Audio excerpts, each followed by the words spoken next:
So,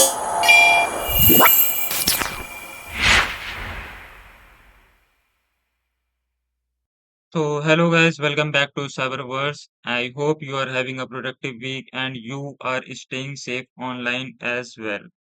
So, today we are going to talk about what is file system, why is it important, and different types of file system. I hope you are ready to deep dive as understanding file system is very crucial. File So system is a let's get method an operating system uses to store, organize, and manage on disk, hard disk, SSD और USB. सो file system क्या होता है कि हमारा जो OS होता है जो ऑपरेटिंग सिस्टम होता है वो किस तरीके से हमारे डेटा को स्टोर करता है कैसे वो उस चीज को ऑर्गेनाइज करता है और मैनेज करता है हार्ड डिस्क में या फिर एसएसडी में या फिर हमारे पेन ड्राइव में इस चीज को हम लोग फाइल सिस्टम कहते हैं ये कंट्रोल करता है कि कैसे हम अपने फाइल्स को नेम देंगे कैसे हम उन्हें स्टोर करेंगे कैसे हम उन्हें एक्सेस करेंगे या फिर कैसे हम डिलीट करेंगे जैसे कुछ एक ऐसे फाइल सिस्टम्स होते हैं जैसे कि हम लोग नॉर्मली जो विंडोज यूज करते हैं वहां पे क्या होता है कि हम अगर कोई भी चीज डिलीट करते हैं तो वो हमारे रिसाइकल बिन में चला जाता है रिसाइकल बिन से हम चाहें तो उसको रिस्टोर भी कर सकते हैं या फिर परमानेंटली डिलीट कर सकते हैं पर कुछ ऐसे फाइल सिस्टम्स होते हैं कुछ ऐसे ऑपरेटिंग सिस्टम्स होते हैं जहाँ पे अगर आप कोई चीज डिलीट कर देते हैं तो आप उसको रिकवर नहीं कर पाते हैं सो ये होता है हमारा फाइल सिस्टम में और भी चीजें होती है और अगर मैं कुछ एग्जांपल दूँ तो ऐसा हो सकता है कि जैसे हम लोग विंडोज़ अगर नॉर्मली यूज़ करते हैं, तो हमारा कुछ बड़ी फाइल्स होती हैं, उनको वो जीबीज़ में दिखाता है। ये 2 जीबी की फाइल है, 3 जीबी की फाइल है। पर कुछ ऐसे फाइल सिस्टम्स होते हैं, जैसे लिनक्स वगैरह में कुछ डिस्ट्रोज़ होते हैं, उनके काले लिनक्स वगैरह होते हैं, वहाँ पे वो जीबी में डेटा को ना शो करके, वो उसको केबीज़ में या फिर बिट्स और बाइट्स में उस डेटा को शो करता है कि ये डेटा इतने बाइट्स का है और हमें उस चीज़ को कन्वर्ट करना पड़ता है जीबी में अपने ईज़ी अंडरस्टैंडिंग के लिए। सो ये है सिंपली फाइल सिस्टम, ये फाइल सिस्टम क्या होता है। सो यहाँ पे मैंने फाइल सिस्टम को एक इजी वे में समझाने की कोशिश की है कि हमारे पास कौन-कौन से कंपोनेंट्स होते हैं, उनका क्या मीनिंग होता है फाइल सिस्टम में और उनके एग्जांपल्स क्या-क्या होते हैं, रियल लाइफ एग्जांपल क्या-क्या होते हैं। सो सबसे पहला कंपोनेंट जो हमारा होता है वो है हमारा डिस्क। डिस्क हमारा हार्ड डिस्क भी हो सकता है, हमारी एसएसडीज भी हो सकती हैं, हमारे पेन ड्राइव भी हो सकते हैं, ये हमारे लिए एक डिस्क है।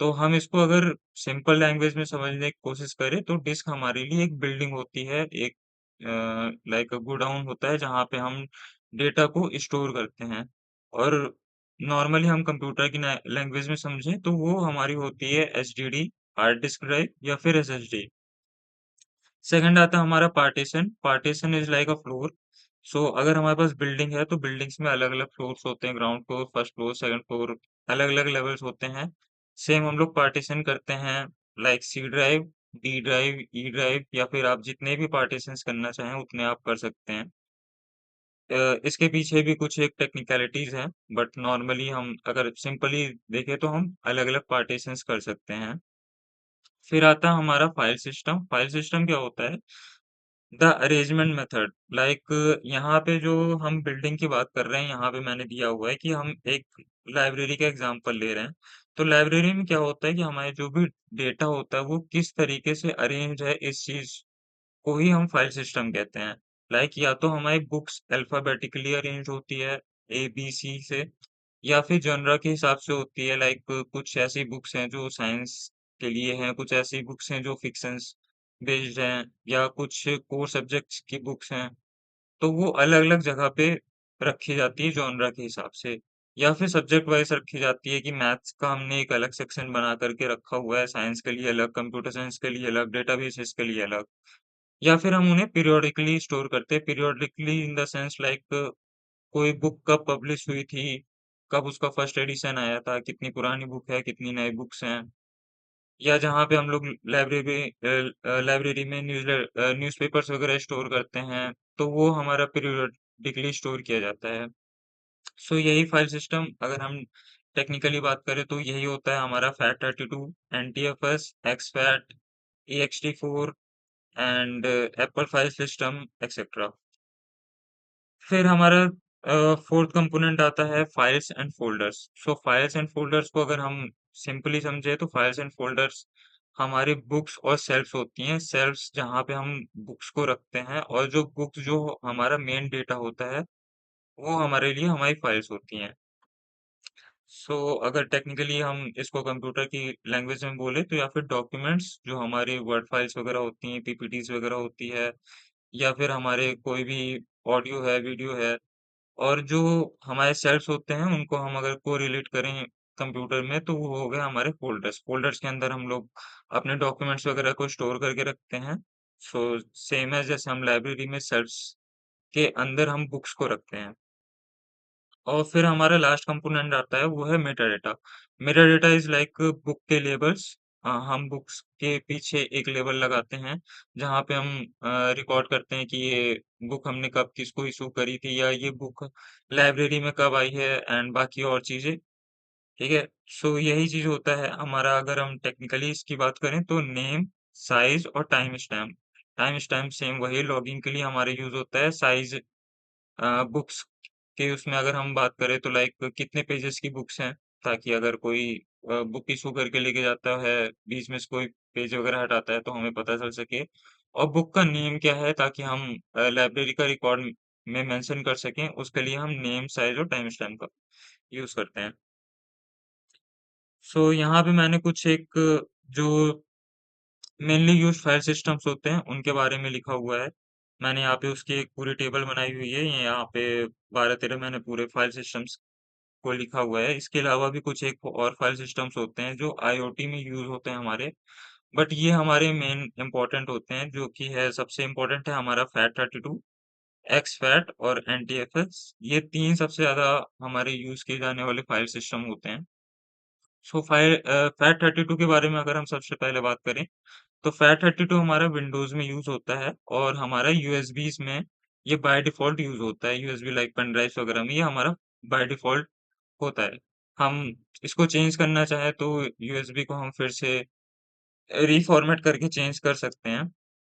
सो इसमें क्या होता है, ये काफी सिंपल होता है और वाइडली सपोर्टेड होता है। वाइडली सपोर्टेड बिकॉज हम जो पेन ड्राइव होती है उसको हम किसी भी सिस्टम में लगा सकते हैं। लिनक्स भी उसको सपोर्ट करता है, एंड समटाइम्स हम उसको मोबाइल वगैरह पे भी लगाते हैं, तो मोबाइल भी हमारा एंड्रॉयड में भी ये सपोर्ट कर जाता है।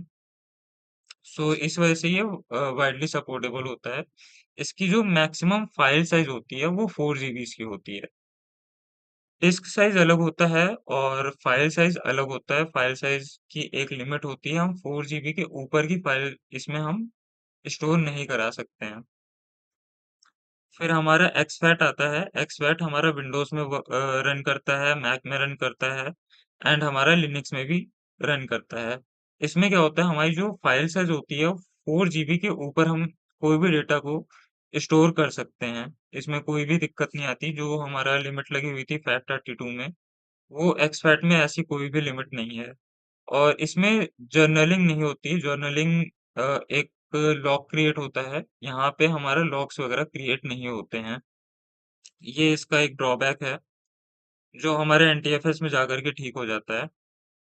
सो ये सबसे ज्यादा जो बेस्ट यूज होता है वो एक्सटर्नल स्टोरेज और क्रॉस प्लेटफॉर्म के लिए यूज होता है। क्रॉस प्लेटफॉर्म इस सेम लाइक हम विंडोज में भी यूज करते हैं, मैक में भी यूज कर सकते हैं, लिनक्स वगैरह में भी यूज कर सकते हैं। इस वजह से ये क्रॉस प्लेटफॉर्म होता है। और एक्सटर्नल स्टोरेज लाइक हमारे पेन ड्राइव वगैरह में यूज होता है। सो ये इस वजह से एक्सटर्नल स्टोरेज में यूज होता है। फिर हमारा थर्ड आता है NTFS, new technology file system. ये हमारे सिर्फ विंडोज में ही वर्क करता है, ये बाकी और किसी भी चीज में वर्क नहीं करता है। इसमें हमारे पास आता है journaling. Journaling is nothing, just वो एक लॉग्स को क्रिएट करता है। फिर हमारे पास परमिशंस का ऑप्शन आ जाता है। परमिशन इज लाइक हम फाइल्स में परमिशंस लगा सकते हैं कि हमें ये फाइल में कुछ एन्क्रिप्ट करना है, कुछ पासवर्ड्स वगैरह लगाने हैं, या ये फाइल कौन इसको रीड कर सके, कौन इसको राइट कर सके। सो ये सब परमिशन जो हम सेट करते हैं वो सब हम एनटीएफएस के थ्रू इजिली सेट कर सकते हैं। और ये भी हमारी काफी लार्ज फाइल्स को सपोर्ट करता है। जो हमारा ड्रॉबैक था FAT32 में, वो ड्रॉबैक हमारे एनटीएफएस में नहीं होता है। सो ये internal drive on Windows. So Windows आप जब भी किसी भी लैपटॉप या डिवाइस पे डली हुई होती है, डेस्कटॉप वगैरह पे। तो वहाँ पे जो by default file system use हो रहा होता है, वो ये एनटीएफएस यूज़ हो रहा होता है। बाकी हमारे और जो फ़ाइल सिस्टम है, वो लिनक्स बेस्ड फ़ाइल सिस्टम्स हैं कुछ एक, वो है ext3। यहाँ पे हमारा जर्नलिंग होता है, मतलब लॉग्स क्रिएट होते हैं। ये काफ़ी स्टेबल वर्ज़न है और ये पुराने लिनक्स सिस्टम्स में यूज़ होता था। फिर उसका एक नया एडवांस वर्ज़न आया, वो था ext4। सो ext को हम लोग एक्सटेंडेड फाइल सिस्टम कहते हैं। एंड ये exFAT, ये 2 फाइल सिस्टम को मिला करके बना था एक्सटेंडेड फाइल सिस्टम और FAT फाइल सिस्टम। ext4 ये भी हमारा लिनक्स के लिए था। इसमें भी हमारे पास जर्नलिंग होती है, large volume of file support होता है, same as NTFS and exFAT। And ये हमारा फास्टर था ext3 से। सो ये यूज होता है मोस्ट मॉडर्न लिनक्स डिस्ट्रोज में। फिर हमारा आता है XFS।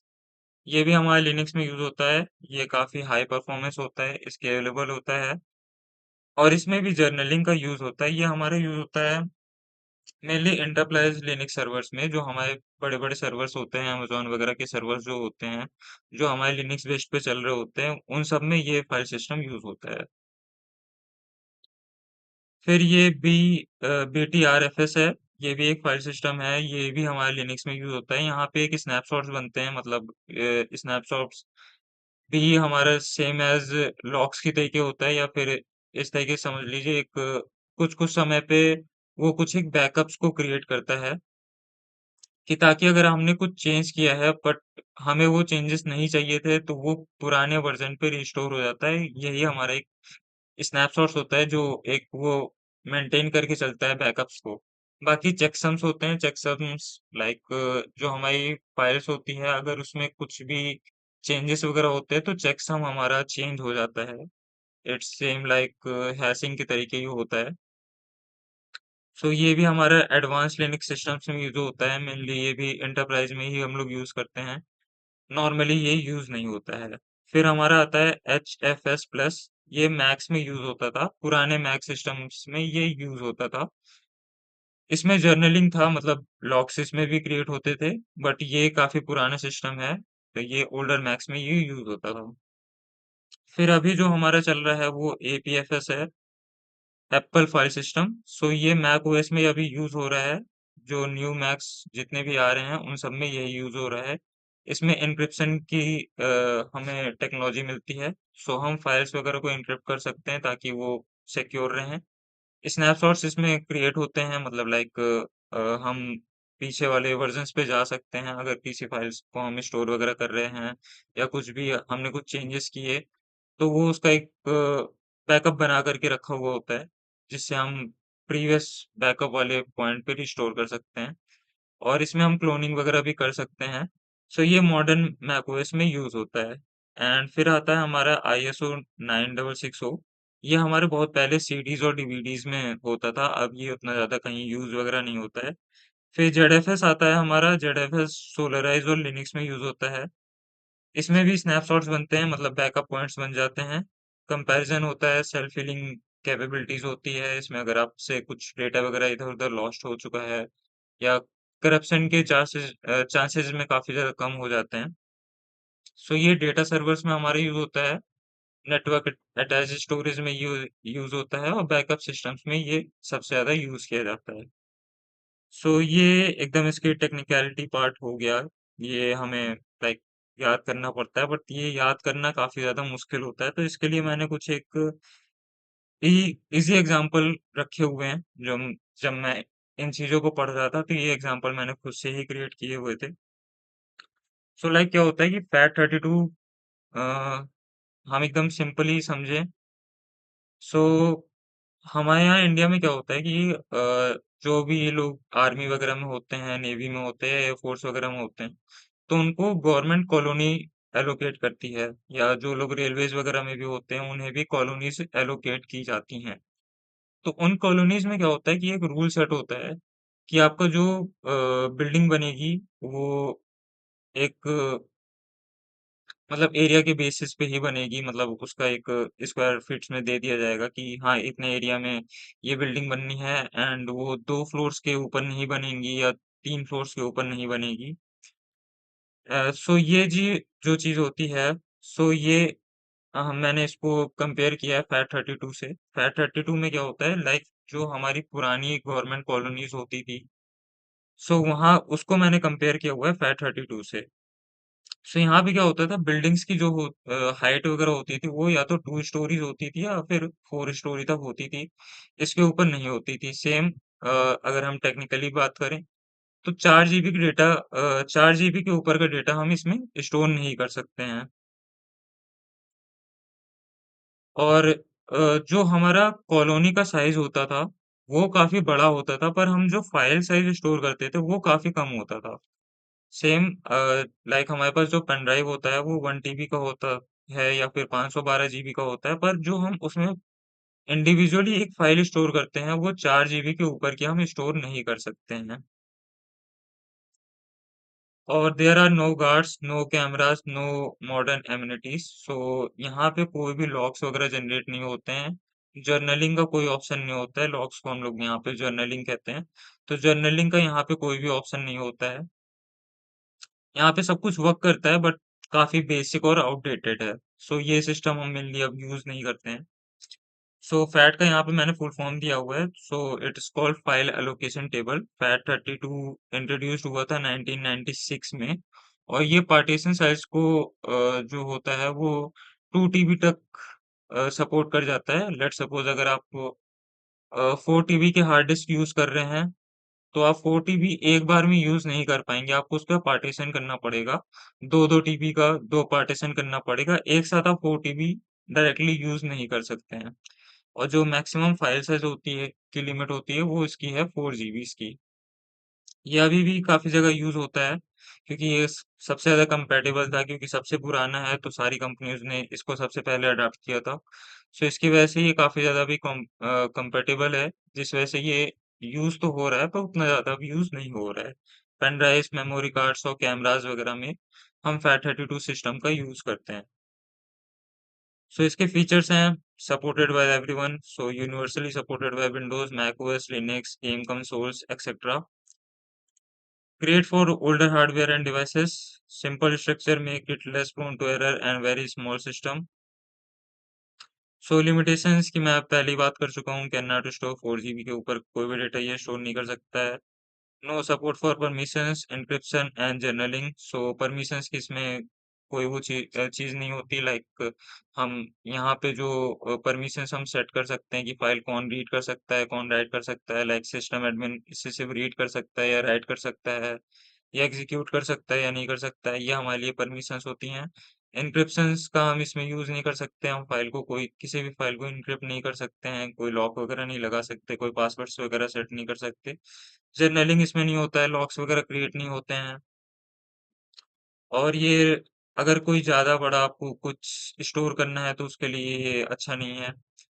अगर आपके पास 4 TB, 5 TB या इससे बड़ी डिस्क साइज है तो उसके लिए ये अच्छा नहीं है। और ये करप्ट भी हो जाता है। क्रैश इश्यूज वगैरह इसमें काफी ज्यादा आते थे। सो उसके बाद फिर हमारा न्यू आया है वो है एक्सपैट। एक्सपैट हमारा फैट टेक्नोलॉजी को और ये एक्सटेंडेबल वर्जन को मिला करके ये न्यू एक्सपैट वर्जन बनाया गया था।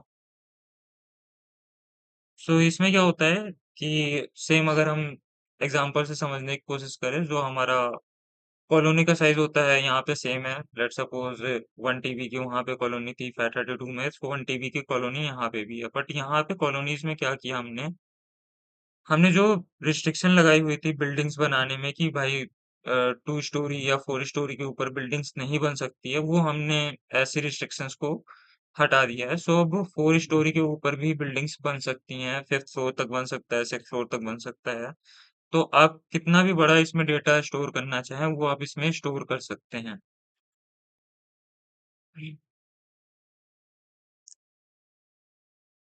सो यहाँ पे जो अभी लिमिटेशंस है वो ये है कि ये ज़्यादा सिक्योर नहीं होता है, इसमें कोई गेटेड नहीं होता है, मतलब यहाँ पे कोई भी लॉक्स वगैरह जनरेट नहीं होते हैं। कोई जर्नलिंग नहीं होती है कि कौन कब अंदर आ रहा है, कब बाहर जा रहा है। सो इसका कोई लॉग्स वगैरह जनरेट नहीं होता है। सो ये डिफाइन होता है फ्लेक्सिबिलिटी के लिए, स्पेशली फॉर रिमूवेबल मीडिया। सो जो हमारे रिमूवेबल मीडियाज होते हैं, जो हम एक्सटर्नल एसएसडी कार्ड वगैरह यूज करते हैं, एसडी कार्ड वगैरह यूज करते हैं, या फिर पेन ड्राइव वगैरह यूज करते हैं, वहां पे इसका यूज होता है सबसे ज्यादा।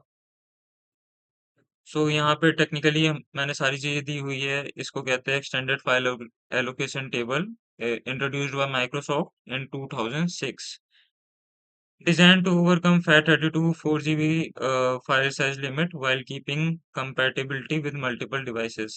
सो ये भी काफी ज्यादा compatible होता है मल्टीपल डिवाइसेस के साथ, लाइक गेम कंसोल्स, मैक के साथ भी, विंडोज के साथ भी, लिनक्स वगैरह के साथ भी।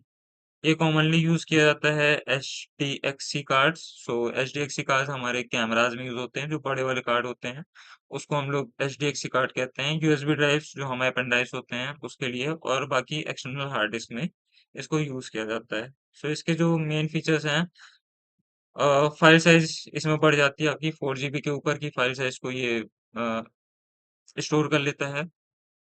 क्रॉस प्लेटफॉर्म होता है, works on Windows, Mac OS, Linux. Linux वगैरह में आपको इसके लिए ड्राइवर्स वगैरह इंस्टॉल करने पड़ सकते हैं, बाकी ये आराम से ये रन कर जाता है। सो इसमें भी कुछ लिमिटेशंस है, लिमिटेशंस लाइक जर्नलिंग और so more vulnerable to corruption. So journaling से क्या होता है, हमारे अगर लॉक्स वगैरह क्रिएट होते हैं तो हम उन लॉक से पता कर सकते हैं क्यों करप्ट वगैरह हुआ है, कुछ डेटा करप्ट क्यों हुआ है, पेन ड्राइव करप्ट क्यों हुई है। तो यहाँ पे जर्नलिंग नहीं है तो करप्शन को भी हम रोक नहीं सकते हैं, करप्ट हो जाता है कभी कदार। यहाँ पे हम कोई भी फाइल परमिशंस वगैरह नहीं लगा सकते हैं, हम किसी भी फाइल को एन्क्रिप्ट वगैरह नहीं कर सकते हैं। तो हमारा थर्ड इम्पोर्टेंट फाइल सिस्टम है NTFS। So NTFS is new technology file system.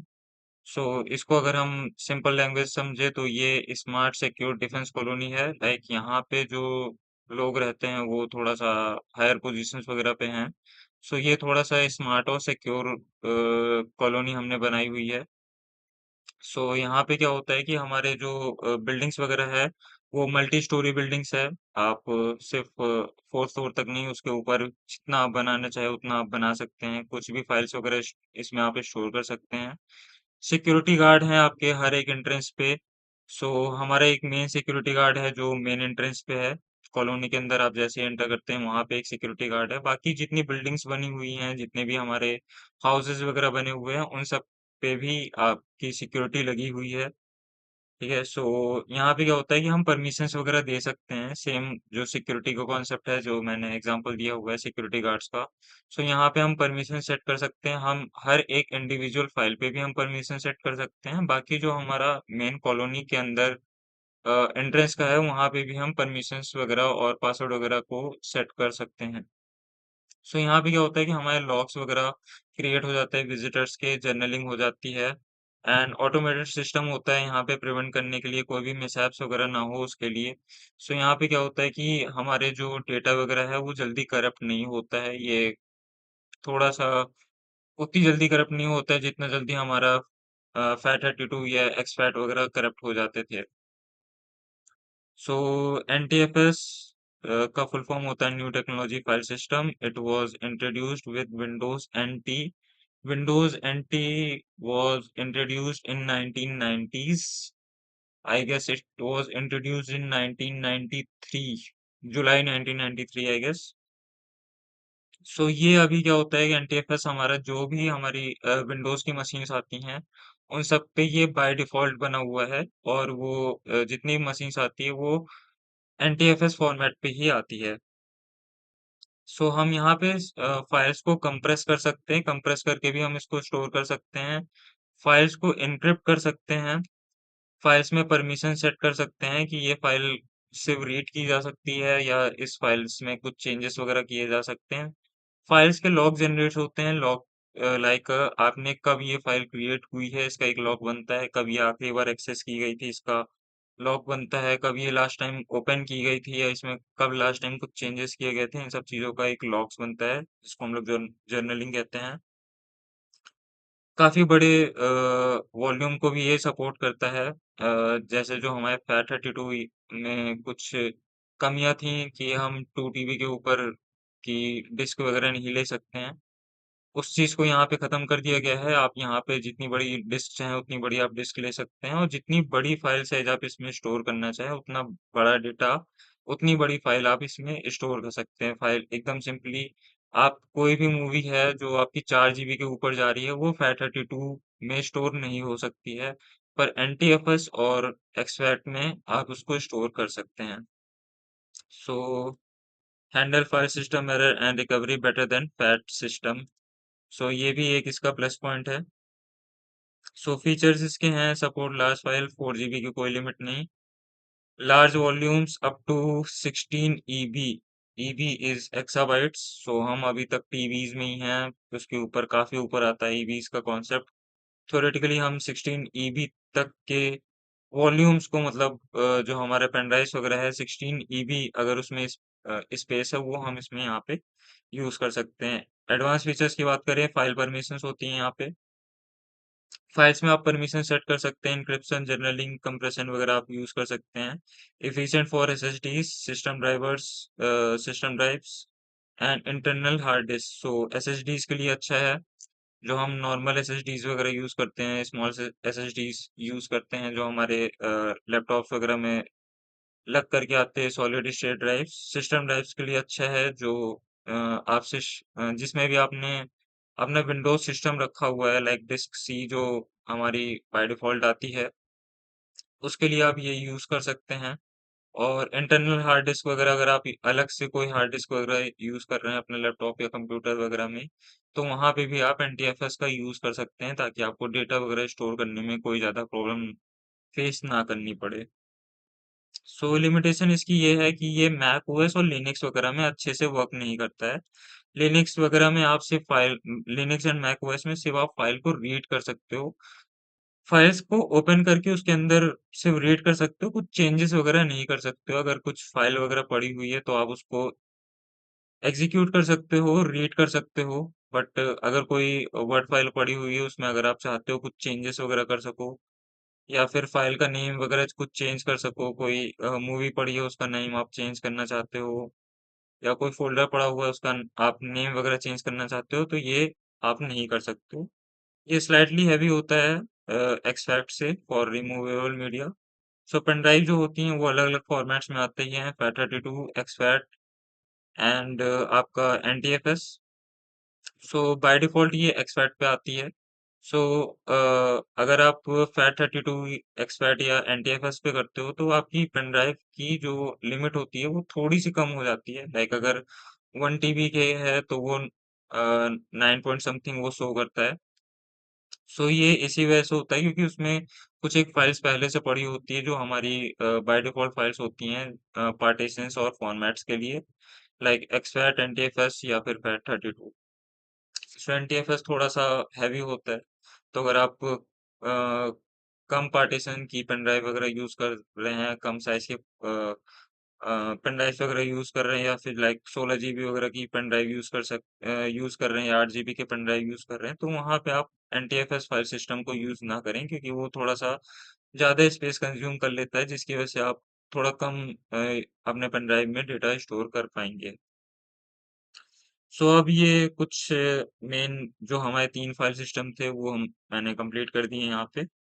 बाकी ये और हैं जो लाइक बड़ी-बड़ी कंपनीज़ में सर्वर्स वगैरह में या एंटरप्राइज़ लेवल पे यूज़ होते हैं। सो ये है एक्सएफएस टेक्नोलॉजी। सो एक्सएफएस का इज़ लाइक सिंपली अगर मैं समझाने की इसको कोशिश करूँ लाइक ये कॉर्पोरेट ओन गेटेड सोसाइटी है। यहाँ पे काफ़ी बड़ी टॉल बिल्डिंग्स वगैरह हैं, स्काईस्क्रैपर। ठीक है, मतलब आप यहाँ पे डेटा काफ़ी ज़्यादा स्टोर कर सकते हैं, कितना भी बड़ा आपका डेटा हो, कितनी भी बड़ी आपकी कोई मूवी हो, 4 जीबी के ऊपर की कोई मूवी हो, 10, 20, 15, 25 जीबी, 100 जीबी का कोई भी डेटा हो, कोई भी फाइल हो, आप इसमें डायरेक्टली एक बार में स्टोर कर सकते हैं। काफ़ी हाई स्पीड होता है, परफॉर्मेंस और स्केलेबिलिटी इसकी काफ़ी ज़्यादा अच्छी होती है। Super fast elevator optimise for large files and high throughput. Like अगर आप इसमें कुछ डेटा वगैरह शेयर करते हैं लाइक हार्ड डिस्क वगैरह अगर कोई एक्सएफएस फॉर्मेट पे है तो वहाँ पे आपकी रीड एंड राइट स्पीड थोड़ी ज़्यादा बढ़ जाती है, आपकी डेटा ट्रांसफ़र की स्पीड काफ़ी ज़्यादा बढ़ जाती है। लार्ज फाइल आप काफ़ी ज़्यादा इसमें स्टोर कर सकते हैं। Excellent for server environment, not focused on home users. So ये सिर्फ़ सर्वर्स वगैरह में यूज़ होता है, हाई एंड कंप्यूटर्स और पीसीज़ वगैरह में यूज़ होता है। बाकी हम नॉर्मली इसका यूज़ नहीं करते हैं।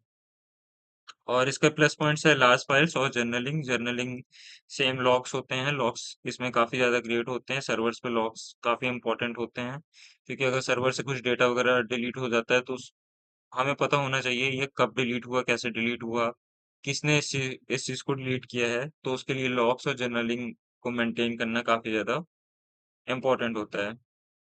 सो ये विंडोज़ के सर्वर्स पे यूज़ नहीं होता है, ये सिर्फ़ और सिर्फ़ लिनक्स के सर्वर सिस्टम पे ही चलता है। फिर हमारा आता है HFS, Apple traditional gated community. So ये it's like private owned space only for Apple users. So ये well planned Apple only resident colony. Think of it like a posh gated area designed in early 2000s with elegant houses but a bit old fashioned now. So ये पहले use होता था Apple systems के साथ, but अब ये use नहीं होता है। अब हमारे पास एपीएफएस आ चुका है। सो यहाँ पे मेन हमारे जो कैरेक्टरिस्टिक्स हैं, well maintained road, file organisation काफी अच्छा था। यूज्ड बाय एप्पल रेसिडेंट सिर्फ और सिर्फ मैक्स पे ही वर्क होता था, विंडोज एंड लिनक्स वगैरह पे ये नहीं चलता था। Works well for moderate traffic but not design for SSD speed. अगर आपको नॉर्मल काम करना है, सिर्फ आपको डेटा वगैरह स्टोर करना है, तो उसके लिए ये बेस्ट था। बट अगर आपको कुछ ऐसे डेटा पे वर्क करना है जिसपे आपकी रीड एंड राइट स्पीड काफी ज्यादा होनी चाहिए, उसके लिए ये काफी अच्छा नहीं था। अगर आप कुछ गेमिंग वगैरह टास्क करना चाहते हो, मल्टीटास्किंग करना चाहते हो, कुछ हैवी यूजेस करना चाहते हो, वीडियो एडिटिंग वगैरह करना चाहते हो, जहाँ पे हम डेटा को काफी तेजी में एसएसडी में स्टोर करते हैं, या फिर अ, हम अपने मेन रैम से एसएसडी में स्टोर करते हैं, या एसएसडी से हम अपने रैम में उसको लेकर के आते हैं। सो वहाँ के लिए ये अच्छा नहीं था। सो इसका सपोर्ट लिनक्स और विंडोज के साथ नहीं है, ये हमारा ड्रॉबैक है।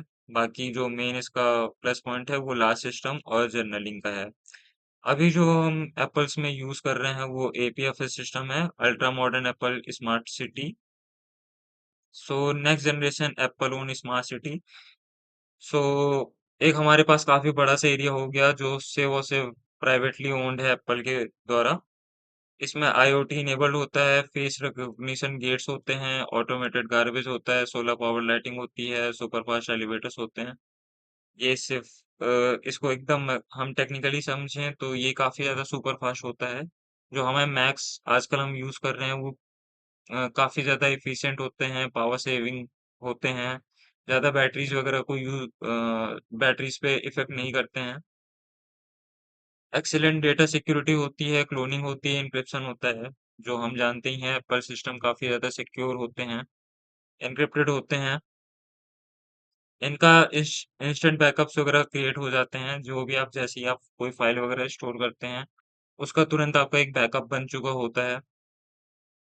आप मल्टीपल यूनिट्स, मल्टीपल वॉल्यूम्स में आप चीज़ों को स्टोर कर सकते हैं। और जो आपका 1 टीबी की स्पेस है, सो आप उसको मल्टीपल पार्टीशन, मल्टीपल वॉल्यूम्स वगैरह में डिवाइड कर सकते हैं, और वहाँ पे अलग अलग तरीके से आप अपने डेटा वगैरह को स्टोर करके रख सकते हैं।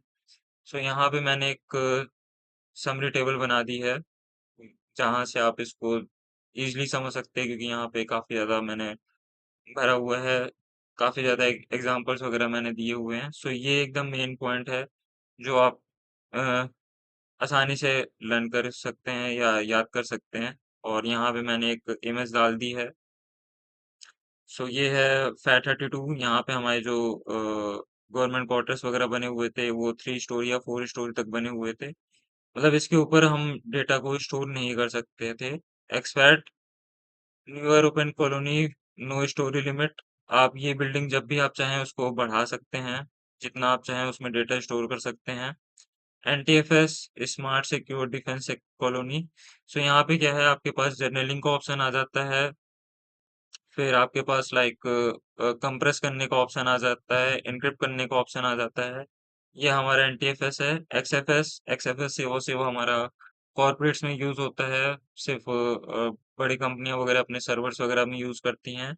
एचएफएस ये लाइक पुराना सा घर है जो पहले एप्पल ने कभी कोई कॉलोनी बनाई, सो ये वैसे ही शो कर रहा है। और यहाँ पे अभी एक थोड़ा सा ultra modern Apple smart city को ये रिप्रेजेंट कर रहा है। सो यहाँ पे आपके पास encryption, cloning and fast data, fast for SSDs का ऑप्शन आ चुका है। ये थोड़ा सा स्लो था और ये अब थोड़ा सा फास्ट सिस्टम है।